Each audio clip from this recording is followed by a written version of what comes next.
Hello my dear friend, welcome to my channel. Make sure you are subscribing my channel and press the bell icon. Hit the like button. Hello friends, before starting I want to explain one important thing. I have already covered 70 questions in our previous video. If you have not watched, please visit on that. Let's get started beginning with the 71st question. The 71st question is, consider the following statements regarding Bharat market. इसमें बोला गया कि Bharat market एक platform है, उसके बारे में statement दी गई है, उसके बारे में करेक्ट आंसर बताना है. The first statement is it is N national e commerce market place for the retail traders.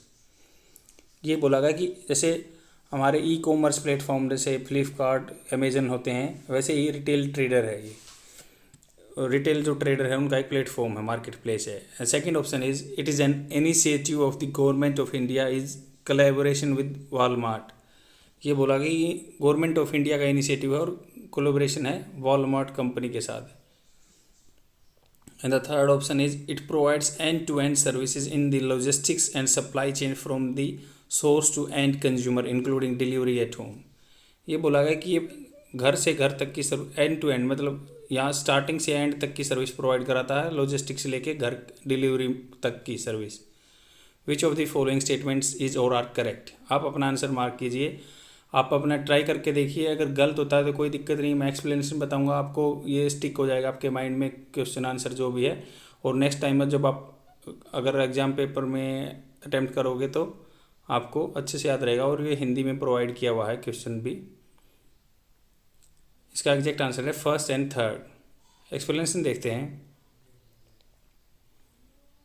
Explanation में दिया गया है कि जो ये पोर्टल है e market place, Bharat market place बोला गया है, ये ई कॉमर्स मार्केट प्लेस है. और इसको किसने बनाया है? The country confederation of all India traders. मतलब ये क्या फेडरेशन बोलते हैं, जैसे कॉन्फेडरेशन की संघ है ये. ऑल इंडिया ट्रेडर्स जो व्यापारी हैं भारत के, उनका एक संघ है. मतलब वो इकट्ठे हुए और एक प्लेटफॉर्म बना दिया भारत मार्केट के नाम से, जो ई कॉमर्स प्लेटफॉर्म है. यहाँ पे रिटेल क्या है, ट्रेडर काम कर सकते हैं. और इसमें क्या है, इसमें सारे जितने भी ट्रेडर होते हैं वो ही शेयर होल्डर हैं, वही मालिक हैं. गवर्नमेंट तो बस इसकी देख रेख में थोड़ा सपोर्ट करती है. इसमें यही दिया गया है. और ये सिर्फ एग्रीकल्चर प्रोडक्ट्स के लिए नहीं है, ये सभी प्रोडक्ट्स के लिए है. जो मैन्युफैक्चरिंग प्रोडक्ट्स हैं या उसके लिए भी है, ये मैन्युफैक्चरिंग प्रोडक्ट्स के लिए है. और जो भी रॉ मटेरियल है या उसके लिए, स्पेशल एग्रीकल्चर के लिए, कमोडिटी के लिए नहीं है ये. और इसमें बोला गया कि सेकंड स्टेटमेंट इसलिए इनकरेक्ट है क्योंकि इसमें ओनर गवर्नमेंट का किसी के या वॉलमार्ट के साथ कोई ऐसा नहीं है. ये इसमें शेयर होल्डर बस अपना पैसा इकट्ठा करते हैं और वो प्लेटफॉर्म चला रहे हैं. और ये ministry of commerce and industry support करती है इसको बस. और इसमें थर्ड स्टेटमेंट है the market place will integrate capability of various technology. मतलब थर्ड स्टेटमेंट इसलिए करेक्ट है कि इसमें वेरियस कैपेबिलिटीज़ है, लॉजिस्टिक का भी काम देखा जाता है, एंड टू एंड सर्विस होती है और होम डिलीवरी भी इसी में आती है इस प्लेटफॉर्म पे ही. ये भारत मार्केट के नाम से ये प्लेटफॉर्म है. ये हिंदी में भी आपको प्रोवाइड किया हुआ है आंसर. नेक्स्ट क्वेश्चन देखते हैं.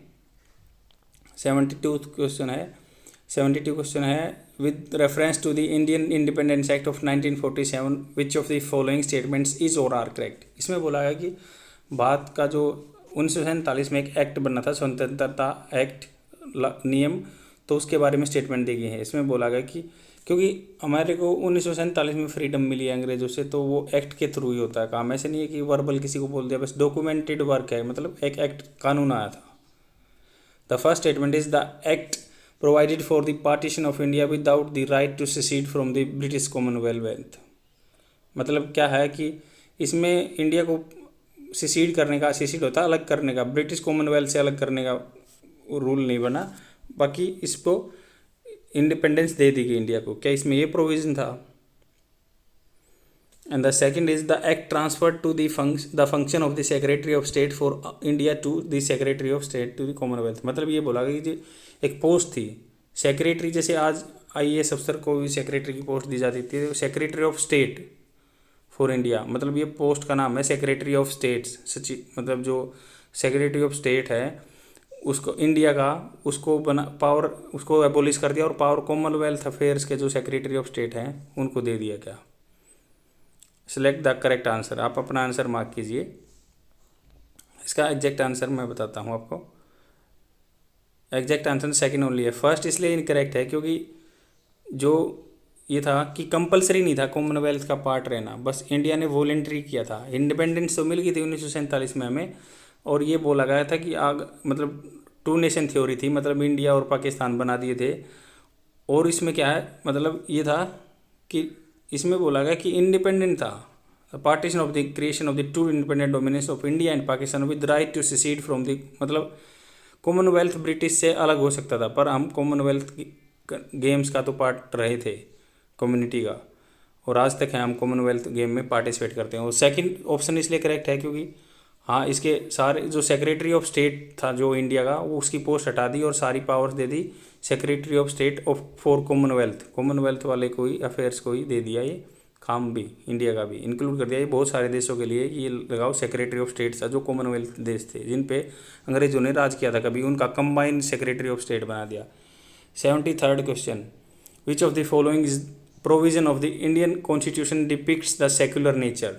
इसमें बोला गया कि इंडियन संविधान के, भारतीय संविधान के जो सेक्युलर, मतलब सेक्युलर था धर्मनिरपेक्ष नेचर के बारे में कुछ स्टेटमेंट दी गई है, कौन से करेक्ट है।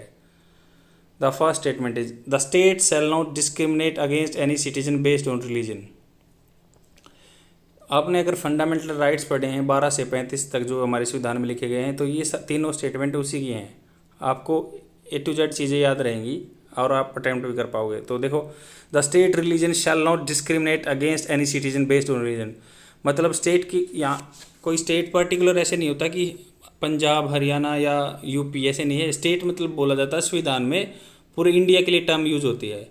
आप जैसे ही पॉलिटिकल साइंस पढ़ोगे बहुत जगह फंडामेंटल राइट में state shall not discriminate anyone ऐसे करके ये सारी स्टेटमेंट रहेंगी। तो इसको आपको समझना है कि स्टेट पूरे कंट्री के लिए बोला गया है, ना कि स्टेट एक सिंपल स्टेट के लिए बोला गया है, हरियाणा या पंजाब की तरह नहीं बोला गया है। तो सेकंड स्टेटमेंट है the state shall not deny any person equality before the law and the equal protection of the law, ये भी एक फंडामेंटल राइट है। और third one is equality of opportunity for all citizen in matters of the public employment, ये भी एक fundamental right है। आपको बताना है कि इनमें से कौन सा करेक्ट आंसर है। आप अपना आंसर मार्क कीजिए क्योंकि बहुत इजी क्वेश्चन है, अगर पॉलिटिकल साइंस के बारे में आप थोड़ा सा भी जानते हो तो। डी क्वेश्चन इसका ठीक है, तीनों मतलब ठीक हैं। इसमें बोला गया कि देखो, जो हमारा रिलीजन का no discrimination against any citizen based of religion, article 25 से 28 तक लिखा गया है। फ्रीडम ऑफ रिलीजन कंसाइंस ये बात लिखी हुई है, आर्टिकल 25 में लिखी हुई है। Fundamental rights are ensure freedom of religion for all citizen. Statement 2 correct है ये भी। और इसमें बोला गया कि आर्टिकल 14 में ये बात लिखी हुई है कि किसी भी सबको इक्वलिटी बिफोर लॉ और इक्वल प्रोटेक्शन ऑफ लॉ। मैंने ये पहले प्रीवियस वीडियो में भी कवर किया हुआ है। इक्वलिटी बिफोर लॉ मतलब लॉ के सामने सब समान है। ये एक नेगेटिव कोनोटेशन मान सकते हैं, मतलब इससे क्या थोड़ा नेगेटिविटी आती है, क्योंकि जैसे ही सब बराबर है, मान लो कोई हैंडीकैप है उसको भी बराबर आंक दिया, या मान लो उसको नॉर्मल पर्सन है उसको भी उसके कंपेरिजन में नहीं। हमारे इंडियन जो संविधान में ये बात लिखी गई है कि equal protection of law. Equal protection of law मतलब कि सबको बराबर प्रोटेक्शन मिलनी चाहिए लॉ की। पहले उस हैंडीकैप को पहले नॉर्मल आदमी के पैरेलल में लेके आओ प्लेटफॉर्म पे, तभी इक्विटी होगी सोसाइटी में। तो इसीलिए हम अपना रिजर्वेशन प्रोवाइड करते हैं हैंडीकैप को या SC ST को, क्योंकि वो सोशली एंड इकोनॉमिकली बैकग्राउंड है। तो ये हमारे संविधान में लिखा हुआ है, इसलिए ये चीज़ हमारे आर्टिकल 14 में है ये बातें। और आर्टिकल 15 में लिखा गया है कि हमें, मतलब आर्टिकल में संविधान में एक एक चीज़ बहुत ही इंपॉर्टेंट रखती है। आर्टिकल 15 में लिखा गया कि कोई भी ग्राउंड किसी पे रीजन, रेस, कास्ट, सेक्स और प्लेस ऑफ बर्थ, इन 5 चीज़ों पे डिस्क्रिमिनेशन नहीं हो सकता। तो इसके लिए पहले हमें ओनली वर्ड यूज़ होता है। ओनली मतलब किसी की क्वालिफिकेशन के बेस पे डिस्क्रिमिनेशन हो सकता है, नहीं तो कल को जाके कोई नॉर्मल आदमी बोलेगा कि मुझे जज बनाओ, तो उसके लिए डिस्क्रिमिनेशन तो होगा, पर वो क्वालिफिकेशन बेस पर इन 5 बेस पे नहीं हो सकता: religion, race, caste, sex and place of birth. और थर्ड स्टेटमेंट इसलिए करेक्ट है, आर्टिकल 15 ये मूवी भी आ चुकी है कि किसी को भी ना जॉब में किसी के रिलीजन के बेस पे कोई भी डिस्क्रिमिनेशन नहीं होगा सेम उसली। तभी तो देखो इस संविधान में लिखा गया ओनली का बहुत बड़ा मीनिंग है कि इन 5 बेस पे डिस्क्रिमिनेशन होगा और क्वालिफिकेशन के बेस पे हो सकता है डिस्क्रिमिनेशन। नेक्स्ट क्वेश्चन देखते हैं 74th question regarding the consolidated sinking fund. ये रिसेंटली अब न्यूज़ में था, करंट का क्वेश्चन है कि consolidated sinking fund recently in news consider the following statement. मतलब ये समाकीकरण और सिंकिंग फंड बोलते हैं क्योंकि ये फंड होता है, जैसे स्टेट होते हैं ना, स्टेट को जितना भी स्टेट ने लोन लिया होता है ना, उसकी लोन का 3% तक वैल्यू उसको कि मान लो रीइम्बर्समेंट हो जाए, अगर मान लो स्टेट में बहुत दिक्कत हो जाए फाइनेंशियली, बट रीइम्बर्समेंट या उसको रिडीम करने के लिए, रिडीम का मतलब होता है वापस देने के लिए, जिन्होंने पैसा दे रखा लोन ने, बैंक ने, इसने किसी ने भी या बाहरी ऑर्गेनाइजेशन ने, तो उनको जो टोटली लोन लिया हो उसका 3% पैसा स्टेट गवर्नमेंट को आरबीआई में रखना पड़ता है एज ए बफर स्टॉक। मतलब ये अपने पास एक्स्ट्रा रखेंगे कि इतना पैसा उसको बैंक में रखना है कि अगर मान लो स्टेट में कोई घाटा आ जाए तो ये वापस दे दे। तो इसी को कंसोलिडेटेड सिंकिंग फंड बोलते हैं। सिंक मतलब डूबना होता है, कि कंसोलिडेटेड इकट्ठा किया हुआ फंड, वो पैसा। तो वही है कि ये फंड बनाया गया कि भाई आगे दिक्कत आएगी तो जिनके लोन लिया है वो वापस दिया जा सके। अभी क्या था, स्टेट में जैसे फाइनेंशियल क्राइसिस आया हुआ है पेंडेमिक सिचुएशन के थ्रू, तो वो बोल रहे हैं कि इसको लिमिट को हमें थोड़ा सा रिलैक्सेशन देना चाहिए हमें, कि 3% नहीं रखना है वहाँ पे, क्योंकि स्टेट में पहले ही क्राइसिस है। तो स्टेटमेंट 1 देखते हैं, क्वेश्चन अटेम्प्ट करते हैं। Back to question. It was created in the wake of the India balance of payment crisis 1991।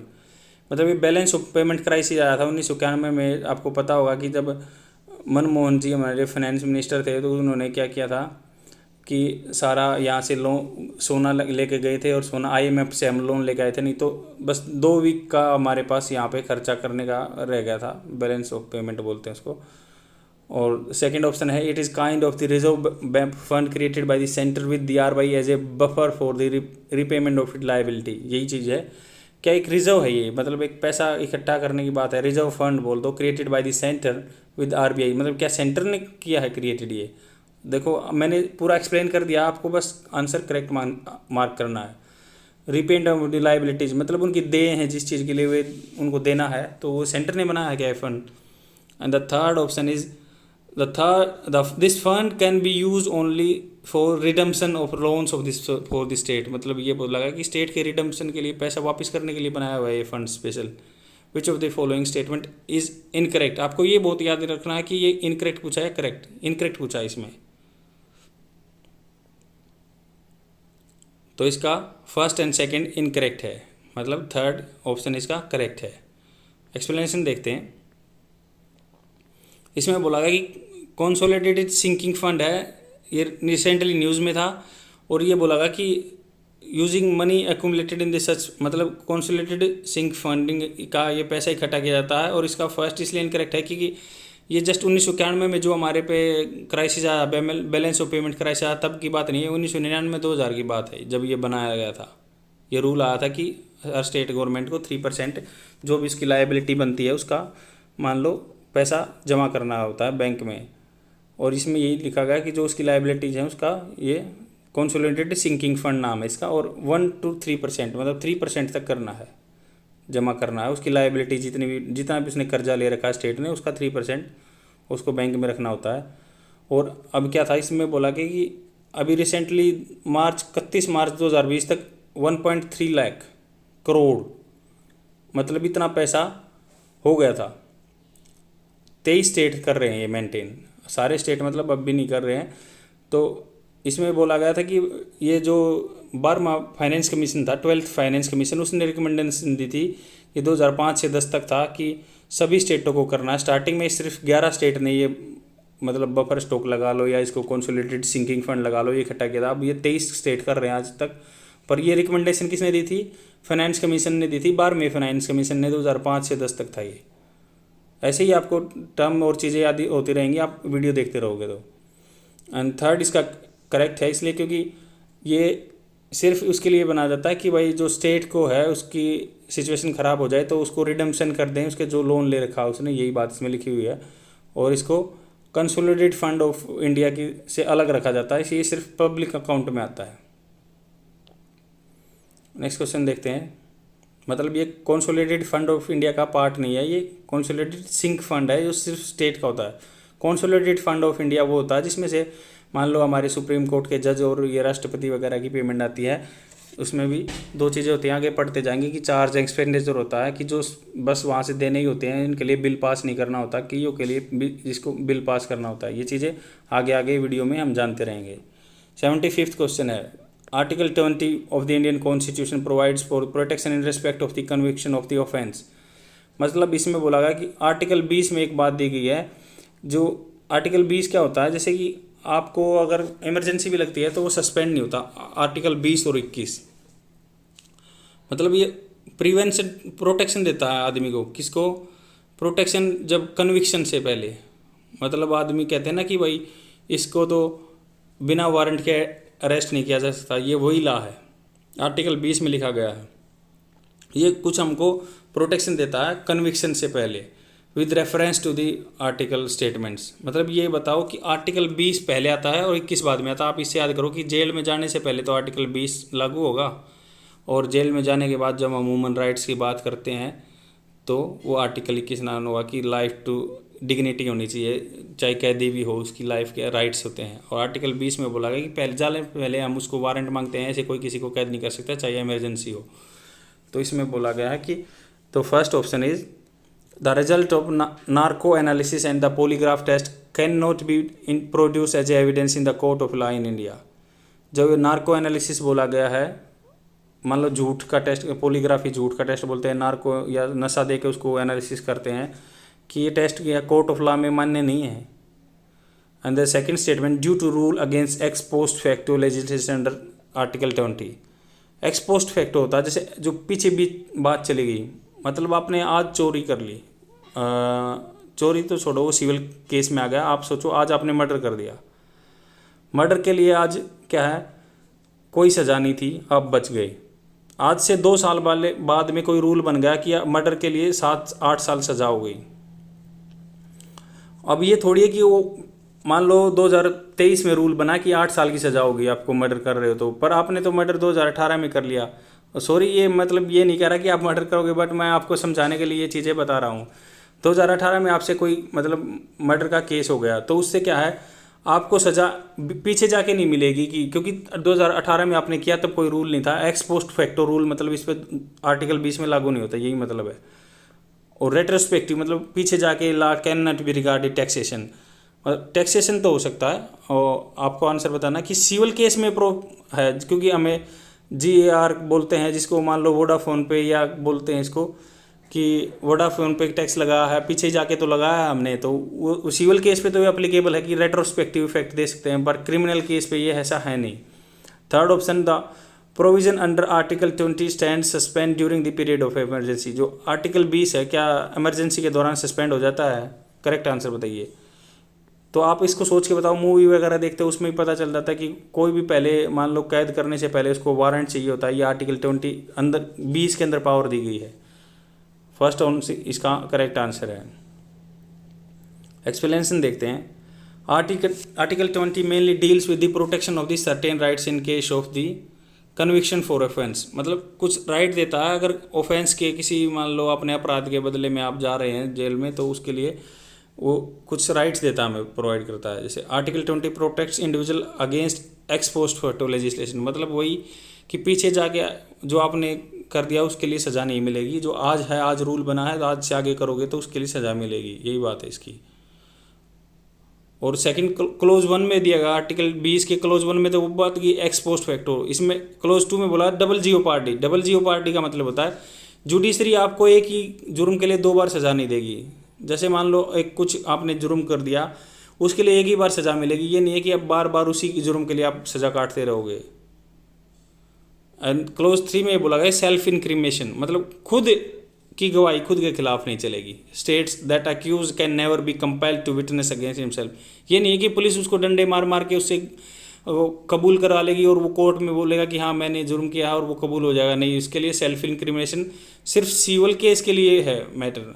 Movie में देखा होगा कि आपने सिविल केस के लिए, मर्डर वगैरह के लिए कुछ नहीं है तब तक, क्योंकि पुलिस को एविडेंस प्रोड्यूस करने पड़ते हैं तभी उसको सज़ा मिलती है। आपने देखा होगा इस चीज़ को। और स्टेटमेंट 1 इनकरेक्ट है। The supreme court has held that narco analysis polygraph brain mapping test are accused as illegal. मतलब ये इलीगल बताए गए हैं। जो पॉलीग्राफी टेस्ट है या नार्को एनालिसिस टाइपिंग है, ब्रेन मैपिंग है, दिमाग को चेक करना, ये चीज़ें इलीगल हैं, क्योंकि सुप्रीम कोर्ट ने भी अपने ऑर्डर में बताया हुआ है। पर ये क्या है, उनका कंसेंट, अगर मान लो जिसको एक्यूज है, किसी पर आरोप लगाया हो, उसका कंसेंट लेने पे बात बन सकती है। आप उसकी सहमति ले रहे हो, वो आप उस चीज़ के लिए राजी है, तो आप उसका टेस्ट कर सकते हो, तब ये आप कोर्ट ऑफ लॉ में एविडेंस के रूप में यूज कर सकते हो। अगर वो रेडी नहीं है तो आप उसकी मर्जी के खिलाफ नार्को एनालिसिस वगैरह टेस्ट नहीं करा सकते।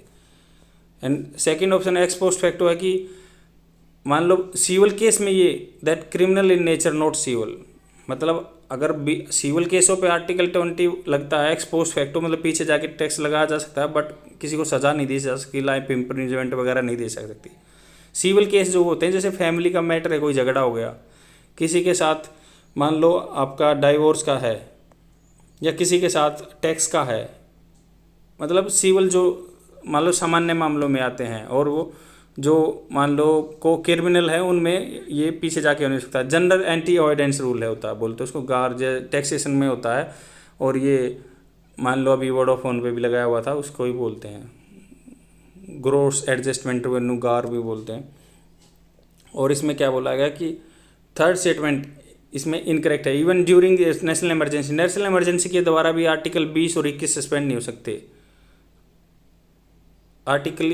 और इसमें ये सिर्फ ये बात, ये चीज़ कहाँ लिखी हुई है, आर्टिकल 359 में।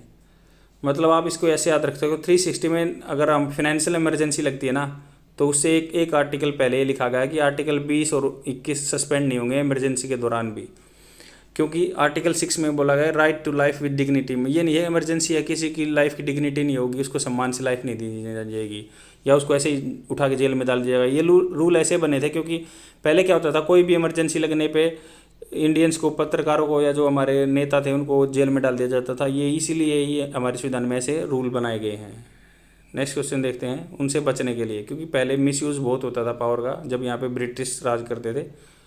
तो अभी हमें जो कॉन्स्टिट्यूशन के और संविधान का सबसे अच्छी बात मुझे ये लगती है कि इसमें हर चीज़ें मेंशन की हुई है, नहीं मेंशन की हुई तो कोर्ट इंटरप्रेट करता रहता है थोड़े थोड़े टाइम पे। और इसका ज़रूरी है कि आपको ये, आप कम्पिटिटिव एग्जाम की तैयारी कर रहे हो, इसके लिए ये ज़रूरी नहीं है कि आपको पॉलिटिक्स तभी पढ़नी चाहिए।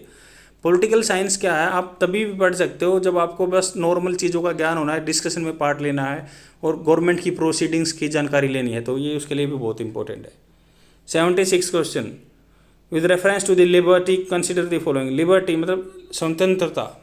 कोई पूछे भाई स्वतंत्रता की क्या डेफिनेशन है, इसमें तो ये नॉर्मल डिस्कशन में भी यूज किया जा सकता है कि लिबर्टी की, कई बोलते हैं हमें लिबर्टी चाहिए, लिबर्टी की क्या डेफिनेशन होती है। अब इसमें बोला कि नेगेटिव, फर्स्ट ऑप्शन है negative liberty refers to the relation between the individual and the state. State वही मतलब या कंट्री के बारे में बात की है, ना कि सिंपल स्टेट के बारे में बात की गई है। तो मतलब यहाँ इंडिया के बारे में बात करते हैं, संविधान में स्टेट बोलते हैं किसको, इंडिया को, कोई कंट्री को मतलब state. Negative liberty refers to the relation between individual and the state. And second statement है positive liberty recognize that one can be free only in society and not outside it. आपको correct statement बताना है, इसमें second only correct है। पहले मैं आपको negative और पॉजिटिव लिबर्टी के बारे में बताता हूँ। मान लो नेगेटिव लिबर्टी है।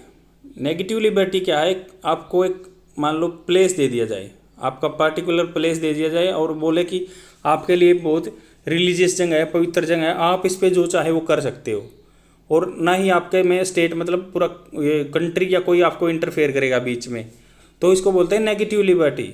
आप सोसाइटी से बिल्कुल अलग रह रहे हो, बस आपको फ्रीडम दी गई है और आपको कुछ नहीं करना है, उसको बोलते हैं नेगेटिव लिबर्टी। क्योंकि आप सोसाइटी में इंक्लूड ही नहीं हो, आप सोसाइटी से बाहर जा रहे हो और अकेले रह रहे हो, और उसको ही फ्रीडम नहीं बोलते, वो नेगेटिव लिबर्टी में आता है। पॉजिटिव लिबर्टी होती है कि मतलब सबसे बड़ा डिसिप्लिन क्या होता है, सेल्फ डिसिप्लिन, मतलब आदमी को खुद से सोसाइटी में रह के अपना डिसिप्लिन सीखना होता है, सेल्फ लिबर्टी बोलते हैं। तो वही पॉजिटिव मतलब लिबर्टी आती है कि समाज में रह के उसके रूल रेगुलेशन का पालन करने से ही लिबर्टी है, और आपकी जो फंडामेंटल थिंग्स हैं, बेसिक चीज़ें हैं, उनमें कोई इंटरफेयर ना करे, मतलब गवर्नमेंट इंटरफेयर ना करे, बाकी आप अपनी normal life as a human being अच्छे से जियो, वही लिबर्टी की डेफिनेशन है। तो अगर कोई ऐसे बोलता है कि मुझे सिर्फ अकेला छोड़ दो, वो लिबर्टी नहीं है, वो नेगेटिव लिबर्टी है कि आप सोसाइटी से बिल्कुल कट के रह रहे हो, बिल्कुल अलग से रह रहे हो। इसमें यही चीज़ लिखी हुई है कि फर्स्ट स्टेटमेंट इनकरेक्ट इसलिए कि उसमें स्टेट का और उसका तो रिलेशन है ही नहीं इंडिविजुअल का, क्योंकि वो एक उसको पीस ऑफ लैंड दे दिया जाता है और वो बोलते हैं कि आपके स्फेयर में इंटर नहीं करेंगे। इसने बोल दिया कि no external authority can interfere in this area, आपको एक एरिया दे दिया गया, उसमें कोई इंटरफेयर नहीं करेगा। It is the minimum area that is secured for, जो आपके लिए पवित्र हो सकता है एक आदमी के लिए, individual does not interfere with, मतलब उसके में कोई इंटरफेयर नहीं करेगा, स्टेट का कोई वो नहीं इंटरफेरेंस होगा उसमें। With the condition prevailing in this society outside the area such as negative liberty does not refer to the, वही बोला गया कि समाज में क्या चल रहा है आपको कुछ मतलब नहीं है, आपका जो एरिया दे दिया आप उसी में रह रहे हो और उसी में अपना आपको मतलब एक पवित्र मान रहे हो उस जगह का और उससे बाहर नहीं निकल रहे, तो वो नेगेटिव लिबर्टी में आता है। और पॉजिटिव लिबर्टी क्या होता है, समाज में रह के। इसने देखो ये बहुत अच्छी बात बोली कि the argument positive liberty and are impossible answer who governs me, मतलब पॉजिटिविटी क्या बोलते हैं, पॉजिटिव जो लिबर्टी है उसमें बोला गया who governs me, to which ideal answer is I govern myself, मतलब मैं ही अपने आप को गवर्न करता हूँ, मैं ही अपने आप को चलाता हूँ। इसमें बोल दिया कि जो अपने आप को चलाए वही पॉजिटिव लिबर्टी है, मतलब आप अपनी मनमानी कर रहे हो, किसकी सोसाइटी में रह के अपने आप को सेल्फ रेगुलेट रख रहे हो, कोई अनवांटेड चीज़ नहीं कर रहे और अच्छे से लाइफ जी रहे हो, वही मतलब लिबर्टी अच्छी बोलते, पॉजिटिव लिबर्टी बोल देते। और यही इसी का फॉलो किया था हेजल ने भी, रूसो ने भी, और मार्क्स, गांधी और अरबिंदो ने भी, सब ने इनको सपोर्ट किया पॉजिटिव लिबर्टी को। समाज में रह के मतलब सब चीज़ें करने की छूट मिलनी चाहिए और आदमी को समाज में ही अपने आप सेल्फ रेगुलेटेड रखना चाहिए, यही पॉजिटिव लिबर्टी होती है। तो आपको समझ आ गया होगा, आगे से बोल दे कोई आपको कि हमें पॉजिटिव लिबर्टी चाहिए, तो लिबर्टी का ये मतलब नहीं है कि आप उसको खुला छोड़ दो या अकेले रहेगा वो सोसाइटी से अलग हो गई, नहीं, सोसाइटी में रह के ही उसको अच्छे से अपने आप को सेल्फ रेगुलेट रखना है, उसी को लिबर्टी बोला जाता है, पॉजिटिव लिबर्टी। नेक्स्ट क्वेश्चन देखते हैं 77वां क्वेश्चन। और ये जो लिबर्टी वाला क्वेश्चन मैंने बताया ये यूपीएससी प्री का क्वेश्चन है, ये आ चुका है इसमें। With reference to the writ jurisdiction consider the following statement, मतलब याचिका के अधिकारों के बारे में स्टेटमेंट दिए हैं, कौन सा करेक्ट है। First, only the supreme court can issue Ritz for the enforcement of the fundamental rights, ये हमने पहले प्रीवियस वीडियो में भी पढ़ा हुआ है कि क्या सुप्रीम कोर्ट ही रिट्स के लिए मतलब फंडामेंटल राइट के लिए रिट्स दे सकता है। हमने पढ़ा था कि आर्टिकल 32 के अंदर सुप्रीम कोर्ट देता है, 226 के अंदर हाई कोर्ट देता है। तो आई होप आपको चीज़ें क्लियर हो गई होंगी। एंड सेकेंड स्टेटमेंट है both the supreme court and high court have jurisdiction in issuing Ritz for the enforcement of the ordinary legal right, मतलब लीगल राइट के लिए क्या है, सुप्रीम कोर्ट को और हाई कोर्ट को दोनों को मतलब रिट्स जारी करने की परमिशन है। तो इसमें से स्टेटमेंट करेक्ट कौन सी है, इसका है नाइदर वन नाइदर टू, मतलब कोई सा भी स्टेटमेंट ठीक नहीं है। क्योंकि ठीक नहीं है, वो बोल दिया ना मैंने कि आर्टिकल 32 और 226 में दोनों को राइट प्रोवाइड है और लीगल राइट प्रोवाइड करने के, रिट्स जारी करने के लिए सिर्फ हाई कोर्ट के पास पावर है। तो आपको ये चीज़ें याद रखनी है कि अगर रिट्स जारी करने में सब पावर किसकी है, हाई कोर्ट की ज़्यादा है सुप्रीम कोर्ट से, ये अपोजिट है। आप सोचते हो कि सुप्रीम कोर्ट सुप्रीम है, नहीं, अगर ये जो लीगल राइट है फंडामेंटल राइट को छोड़ के उसके खिलाफ रिट्स जारी कर सकता है हाई कोर्ट, इसका वाइड एरिया है, वाइड रीच है इसका सेफ गार्ड्स में। नेक्स्ट क्वेश्चन देखते हैं 78th question. With reference to the inequality in the society consider the following statement, समाज में इनइक्वालिटी है मतलब बराबर नहीं है, उसमें असमानता है, तो उसके बारे में स्टेटमेंट दी गई हैं। फर्स्ट स्टेटमेंट है अकॉर्डिंग टू द लिबरल्स, मतलब principle of competition is the efficiency way to check inequality. Liberals मतलब बोला गया कि जो समाज में उदारवादी या लिबरल स्वतंत्रतावादी रहते हैं उनके बारे में उन्होंने बताया कि कंपटीशन होगा समाज में तो efficient way to check inequality. मान लो कंपटीशन समाज में अलाउड होगा तो अच्छे से इक्वलिटी आएगी समाज में, उसको इनइक्वालिटी को चेक करके रखेगी, रोक के रखेगी। The societies consider that socialist consider that access to equal opportunity can tackle inequality, मतलब जो समाजवादी आदमी है सोशलिस्ट बोलते हैं उनको, कि बोलते हैं equal access to opportunity can tackle inequality in society, मतलब अपॉर्चुनिटी सबको बराबर होगी तो इसको इनइक्वालिटी को बराबर किया जा सकता है। क्योंकि आपको पता ही हमारे समाज में या पूरे वर्ल्ड में इनइक्वालिटी है, क्योंकि एक गरीब आदमी गरीब है, पैसे वाला पैसा है, तो उनको चीज़ों को क्या है कम कैसे किया जा सकता है, ये हमारे DPSP में दिया, directory principle of state policy, राज्य के नीति निर्देशक सिद्धांत। तो इसमें से ये स्टेटमेंट पूछा गया कि इनकरेक्ट कौन सा है। आप अपना आंसर मार्क कीजिए, तब तक मैं आपको एग्जैक्ट आंसर बताता हूँ। इसमें दो ही स्टेटमेंट है कि लिबरल सोचते हैं या सोशलिस्ट विचारधारा, जो सोशलिस्ट विचारधारा के हैं या लिबरलिस्ट विचारधारा के हैं। केवल दूसरा आंसर इसका ठीक है, दूसरा आंसर इनकरेक्ट पूछा गया है इसमें।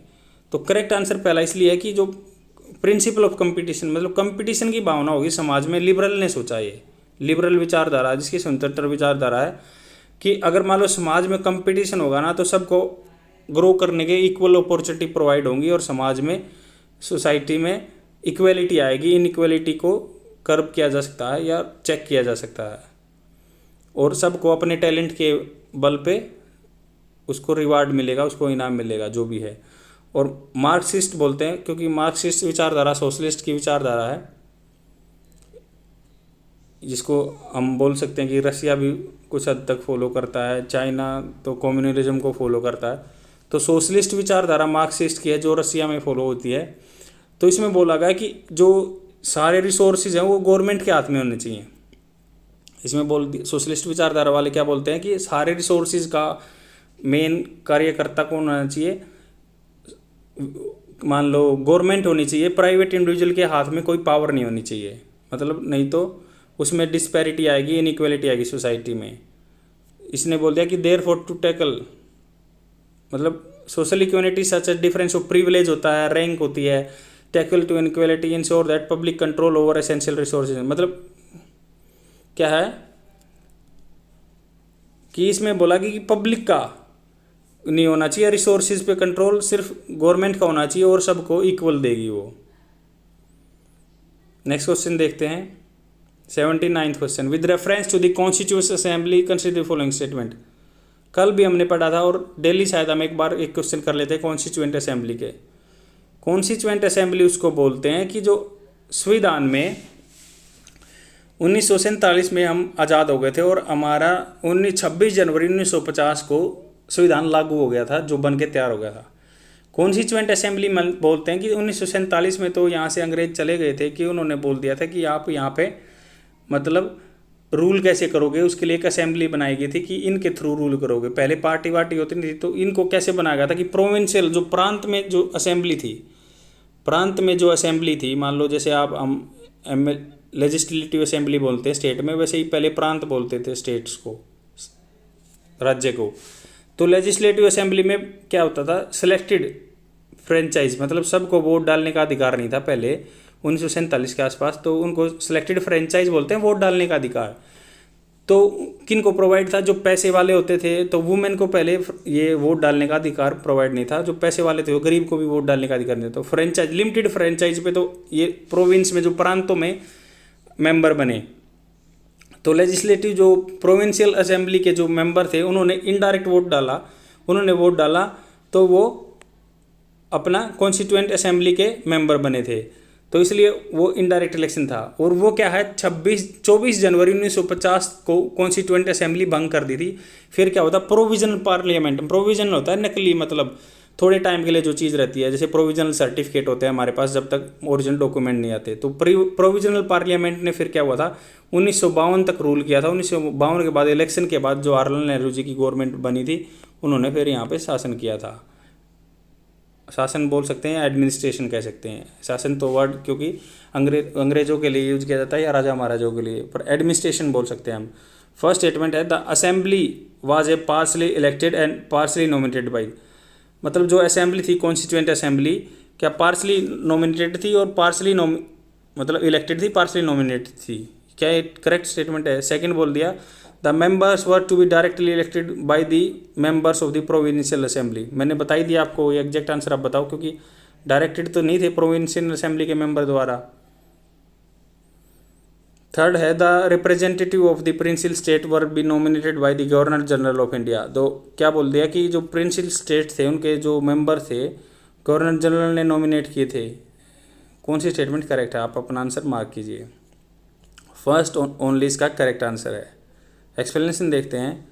इसमें बोला गया कि कौन सी कॉन्स्टिट्यूएंट जो थी असेंबली, उसमें पार्सली कुछ तो इलेक्टेड थे एंड पार्सली नॉमिनेटेड थे, कुछ नाम सेलेक्ट किए हुए थे। वैसे ही नॉमिनेट होता है, एक तो होता है इलेक्शन के थ्रू जीता जाए, एक नॉमिनेट होता है कि हाँ भाई इस बंदे को बना दो, कोई इलेक्शन नहीं होता उसमें। बाद में अभी भी कुछ प्रोविजन ऐसे रहता है कि भाई ये नॉमिनेटेड है, राज्यसभा में उसको एंट्री दे दे। जैसे हमारे MEA के जो आजकल मिनिस्टर ऑफ एक्सटर्नल अफेयर्स के जो हैं, वो पहले IAS अफसर थे, तो वो ऐसे ही नॉमिनेटेड हैं, उन्होंने इलेक्शन फाइट नहीं किया था। इसमें सेकंड में बोल इनकरेक्ट इसलिए है क्योंकि कॉन्स्टिट्यूशन इनडायरेक्टली इलेक्टेड थे, डायरेक्ट इलेक्टेड नहीं थे, क्योंकि प्रोविंशियल जो लिमिटेड फ्रेंचाइज थी मैंने बोल दिया, और फिर उनके द्वारा भी इनडायरेक्टली इलेक्टेड थे वे, और कुछ नॉमिनेटेड थे और कुछ इलेक्टेड थे। ये थर्ड स्टेटमेंट इनकरेक्ट इसलिए है क्योंकि ये head of the princely states, मतलब जो था the representative of the princely state were nominated by the heads of princely state. Princely governor के द्वारा नहीं नॉमिनेट किए गए थे, बस ये प्रिंसली स्टेट के था हेड ऑफ द, मतलब जो हेड होता था प्रोविंशियल का, प्रिंस का, जो मान लो राजा था, उसके द्वारा ही नॉमिनेट किए गए थे वे, गवर्नर के द्वारा नहीं। 80th क्वेश्चन देखते हैं। With reference to the Indian statutory commission consider the following statement. पहले तो आपको ये पता होना चाहिए इंडियन स्टैट्यूटरी क्या होता है, जो लॉ के द्वारा बनती हैं चीज़ें, और कॉन्स्टिट्यूशन होता है जो संविधान के द्वारा चीज़ें बनती हैं, और एग्जीक्यूटिव होता है, मैं डेली ये चीज़ों को बताता हूँ, एग्जीक्यूटिव जो होता है गवर्नमेंट अपने ऑर्डर से बनाती है। अब तो बोला गया Indian statutory commission, Simon commission आया था ना, उसका ही नाम इंडियन स्टैट्यूटरी कमीशन था। अगर आपको ये नाम नहीं पता तो क्वेश्चन आपका सोल्व नहीं होगा। अगर साइमन कमीशन हम यहाँ लिख दें तो आप इजी से सोल्व कर लोगे। तो आपको याद रखना है Indian statutory commission Simon commission को बोला जाता था। उसके बारे में स्टेटमेंट दी हुई है। It was form to study the constitutional reforms in India and the make recommendation to the British government. इसने बोला गया कि भाई ये जो संविधान बना था इंडिया में उसका चेक करने के लिए था, और ये उसको रिकमेंडेशन वापस ब्रिटिश गवर्नमेंट को देने के लिए था। Second statement, Indian National Congress and Muslim League boycotted the commission. Congress ने और मुस्लिम लीग ने इसका बॉयकॉट किया था। And the third statement is doctor BR Ambedkar had submitted a report to this commission. जो भीमराव अम्बेडकर ने रिपोर्ट की थी इस कमीशन को बिहाफ ऑफ बहिष्कृत हितकर्णी सभा। बहिष्कृत होता है जो निकाल, जिनको थोड़ा सा भेदभाव किया जाता है, हितकर्णी उसका अधिकार के लिए, हित कर भला करने के लिए सभा बनाई हुई थी भीमराव अम्बेडकर ने, या जिसको मतलब डिप्रेस्ड क्लास थे उनके लिए रिप्रेजेंटेशन के लिए ये बनाई गई थी। इसका इनकरेक्ट स्टेटमेंट बताना है। साइमन कमीशन के बारे में आप चीज़ें जानते हो तो आप अच्छे से आंसर दे सकते हो, और अपना आंसर मार्क कीजिए, तब तक मैं आपको एग्जैक्ट आंसर बता दूँ। थर्ड आंसर इसका इनकरेक्ट है। इसमें बोला गया, एक्सप्लेनेशन देखते हैं। साइमन कमीशन को ही इंडियन स्टैट्यूटरी कमीशन बोलते हैं, मैंने आपको पहले ही बता दिया। और इसमें बोला गया कि साइमन कमीशन ये 7 मेंबर का एक ग्रुप था जो ब्रिटेन से आया था, MP। आज जो मेंबर ऑफ पार्लियामेंट बनते हैं वैसे ही ब्रिटेन से MP आए थे 7 1928 में। और जो देख रहे थे कॉन्स्टिट्यूशन रिफॉर्म, हमारे संविधान में जो मान लो आज अमेंडमेंट बोलते हैं, पहले रिफॉर्म्स बोलते हैं, कि उनके लिए रिकमेंडेशन करेंगे और गवर्नमेंट को वापस रिपोर्ट भेजेंगे। 7 आदमी आए थे। तो ये हमारे यहाँ पे प्रोटेस्ट इसलिए हुआ कि हम इंडियन हैं और हमारे जो संविधान में जो भी दिक्कतें आ रही हैं उनके लिए बाहर से विदेशी फॉरेनर आ रहे हैं, वो अंग्रेज आ रहे हैं, वही हमारा संविधान देखेंगे हमारे लिए। हमें पता है ना हमारे भलाई के लिए क्या चीज़ें हैं, इसलिए इंडिया में प्रोटेस्ट हुआ था। मुस्लिम लीग ने और इंडियन नेशनल कांग्रेस ने भी उसका प्रोटेस्ट किया था। साइमन कमीशन वापस जाओ के नारे भी लगाए थे। The commission was compose entirely British member, इसलिए वो उसको यही बात इसमें लिखी गई है कि इंसल्ट फील हुई कि इंडियंस को, और इसलिए उन्होंने मद्रास में इंडियन नेशनल कांग्रेस का सेशन तब 1927 में हो रहा था। तो आपको यहाँ भी पता चल गया कि ये 1927 के आसपास आया था साइमन कमीशन। और 27 में जब इंडियन नेशनल कांग्रेस का सेशन क्या होता है, हर साल मतलब ये नेशनल कांग्रेस के जो कांग्रेस के आदमी थे वो मिलते थे, उसको ही सेशन बोल देते हैं। हर साल ये मिलते रहते थे, और कई बार तो एक साल में कम टाइम पे भी मिलते रहते थे। तो इसने बोल दिया कि मोहम्मद अली जिन्ना बाइकआउट कर दिया था। मुस्लिम लीग ने भी बाइकआउट किया इस चीज़ का कि इसमें तो कोई इंडियन ही नहीं है, कैसे इंडियन के बारे में रिफॉर्म्स में संविधान में सुधार लाएंगे और इनको वापस भेजो।